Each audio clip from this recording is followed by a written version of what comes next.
Hey, what's up, guys? It's Brando with Brando Sports World here, and today we're doing team number 89 of my top 100 college football teams of the 2022 football season. So we're proud to say here that we're finally out of the 90s and working our way into the 80s, rolling our way down, getting into the 70s here soon. But yeah, let's start out number 89.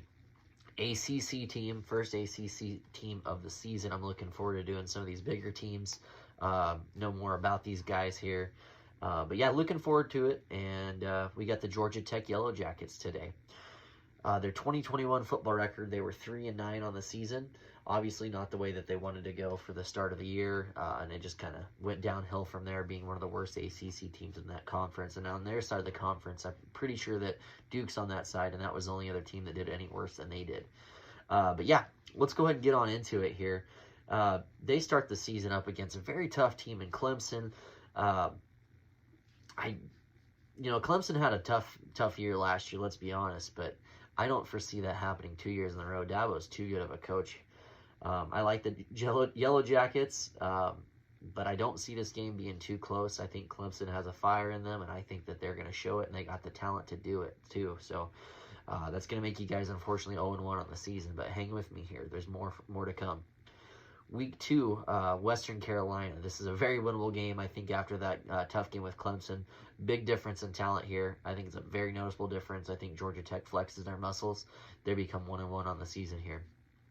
Heading to Week 3, another tough game. It's an out-of-conference game, SEC Ole Miss team.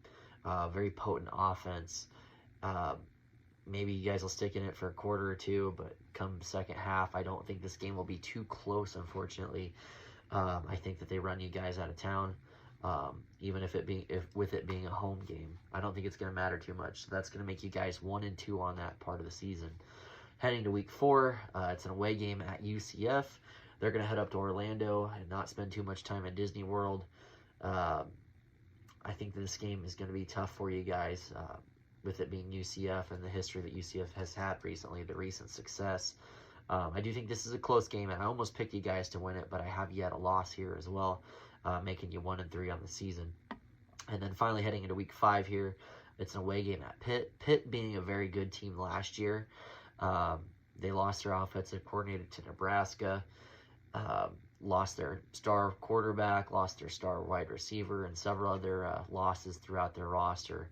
I don't think that they're going to be the same team. I do think that they're probably a top 30, top 40 type team still, and one of the better teams in that conference. It is an away game, but I got you guys winning in the upset here. So that's going to make you 2-3 on the season.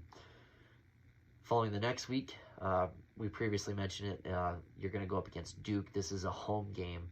I think this will be a close game in the beginning, maybe even a little bit in the second half, but I do think you guys pull away from them. I think Duke has too many problems on their roster right now. I think coaching change and stuff is kind of going to change that dynamic for them. But yeah, I got you guys winning that game. So you're 3-3 at that .500 part of the season, with a lot of games left to be played and a lot of stuff out there for you still. Heading to Week 7, it's going to be a bye week. Perfect time for that, considering all the tough losses that you guys have had. But you're also, unfortunately, you had that momentum. It was slowly building up on that ladder. And then it's like someone pulled that rug right out from underneath of you. Heading into the next week, it's a Virginia game. It is a home game, but I don't think you guys are going to pull this one out, unfortunately. So I got to go ahead and give this one to the Cavs here. 3-4 on the season. And we'll see where that's going to take you heading into the next week. The next week game is an away game at Florida State. The Seminoles, Florida State has a lot of talent. I think they're just trying to put it all together with their coaches and kind of what they want to run. Sooner or later, I think they will hit on all cylinders, and I think this will be a very close game, but because it's a away game, I'm going to have to give it to Florida State here, making you guys 3-5 on the season. We're running out of games here, so we need to win some for you. You unfortunately hit a wall. It's an away game at Virginia Tech. I think Virginia Tech's a scrappy team. I'm not saying you guys aren't either, but because it's the away game, I got to go ahead and give it to the Techies, the Hokies, making you 3-6 on the season here. So what started out 3-3 has been a sudden 3 in a row losses here, heading to Week 10. It's a home game. It's against Miami, another team that has lots of talent. Nobody knows how they're going to turn out this year. I don't think that this game will be too close, though, unfortunately, and I'm going to have to give the win to Miami. I think that is a team that has a lot of potential. And at this point in the season, I think they'll kind of start rolling on all cylinders. The following week, it is an away game at North Carolina. Most people would probably have you guys losing this game. I think this game will be very close, and I think this will be another upset. So that's going to be my second upset for you guys. I think you beat Pitt here, Pitt away, and I also think you beat North Carolina away. So you are building on something here. I really do believe that. It's just a matter of getting the players and the right plays, and the schemes and stuff. But yeah, heading in the final week, it's your guys' rivalry game, and it's against Georgia. So tough game. And I think that this game might be close for the first quarter, maybe 2 quarters. And I hope it is a good game. I really do, because I enjoy watching that game from time to time. I'm actually I wouldn't say I'm a Georgia Tech Yellow Jacket fan.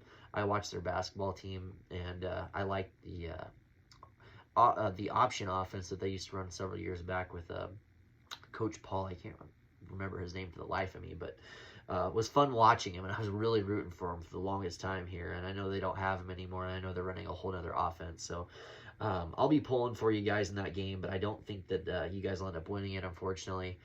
Please prove me wrong, because I do not like Georgia. I don't hate Georgia.